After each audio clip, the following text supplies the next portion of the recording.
বিশ্বজুড়ে এআই প্রযুক্তির কারণে মেমোরি চিপের দাম অস্বাভাবিকভাবে বাড়ায় নিজস্ব পণ্যের দাম বাড়ানোর পরিকল্পনা করছে অ্যাপল।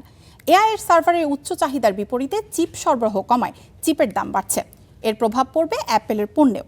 আইফোন 17-এর সাফল্যের পর আগামী সেপ্টেম্বরে আইফোন 18 সিরিজ ফোন আসার আগেই অ্যাপলের সব পণ্যের দাম বাড়তে পারে।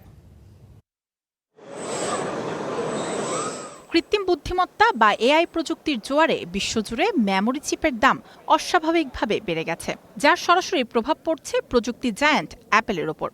স্মার্ট ডিভাইসের অন্যতম প্রধান উপাদান DRAM ও স্টোরেজের খরচ মাত্রাতিরিক্ত বেড়ে যাওয়ায় নিজেদের সব ধরনের পণ্যের দাম বাড়ানোর পরিকল্পনা করছে প্রতিষ্ঠানটি।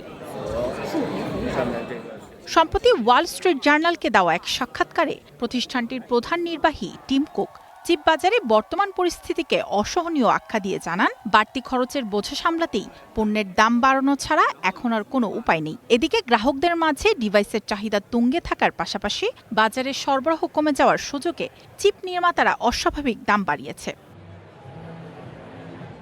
তবে অ্যাপল কোন পণ্যের দাম ঠিক কতটা বাড়াবে বা কবে নাগাদ বাড়াবে তা নিয়ে সুনির্দিষ্ট কোনো তথ্য দেয়নি প্রতিষ্ঠানটি। তবে এমন এক সময় দাম বাড়ানোর প্রসঙ্গটি সামনে আসলো যখন আগামী সেপ্টেম্বরেই আইফোন 18 প্রো এবং প্রো ম্যাক্সের পাশাপাশি অ্যাপলের প্রথম ফোল্ডেবল মোবাইল বাজারে আসার কথা রয়েছে।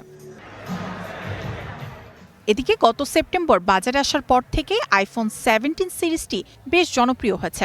বিশেষ করে চীনের বাজারে ব্যাপক চাহিদার কারণে 2026 সালের প্রথম 3 মাসে অ্যাপল ডিভাইসের বিক্রি আগের বছরের একই সময় তুলনায় বেড়েছে 17%। মায়েশিকা রহমান, স্টার নিউজ।